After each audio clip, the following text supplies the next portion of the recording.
I did not like Twisters, and it's a shame because I really wanted to like it, both based on its own merits and based on it being a sequel to another film I enjoyed, but it just wasn't good.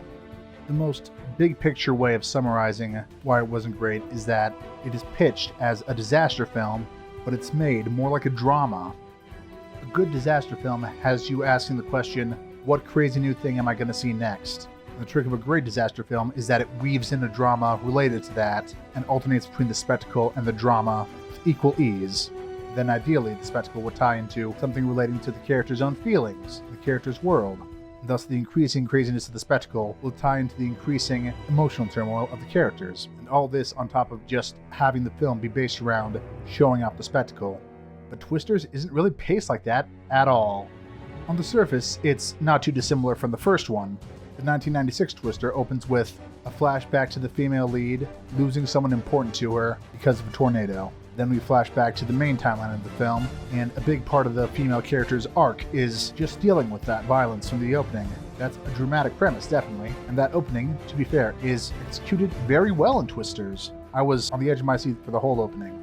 But then once it gets underway with its present-day plot, it doesn't keep up the momentum. Priorities are confused, characterization takes too long, but then isn't clear enough when it finally does happen, and the priority is always shifting in a crazy way. 96 Twister works in part because, after the opening flashback, everything is about one singular goal. We have to get these devices into the tornado so we can get important data. And this film has a version of that, but then it starts getting abandoned or pushed around or deprioritized. By the time we get to the finale, priority has changed completely, totally alien to what they said they were starting with. And the characters become hard to take seriously because what's their priority if it wasn't that?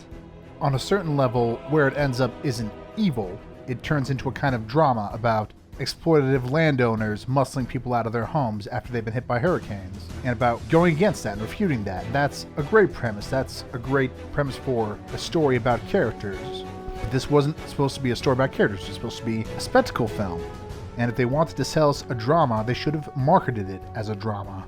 As it was, this film was like maybe 20% tornadoes and 60% drama, and it should have been the other way around. As it is, this shift ends up making the movie feel like about a bunch of people who say they like tornadoes, but actually, they don't really like tornadoes. They don't think tornadoes are cool. They don't want to look at them. They don't think they're very interesting. And that's insane, because the whole premise of making a movie about the alleged storm chasers was that kind of surfer idea of people who want to court danger a little bit. But with that removed, it's just a movie about people surviving disaster. The characters as a whole feel kind of underwritten, oddly alien. One character lead is supposed to be an internet celebrity whose deal is chasing storms, but an aversion to naming specific sites that he works on. The fact that his actor is in his 30s makes it impossible to figure out what type of internet celebrity he's supposed to be, and divorces the setup from reality.